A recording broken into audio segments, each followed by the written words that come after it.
আজকে আপনারা একে একে সবাই মিলেমিশে জলটা দেবেন যাতে কোনো অসুবিধা না হয়।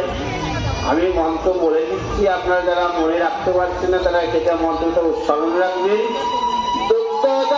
স্নানাং ও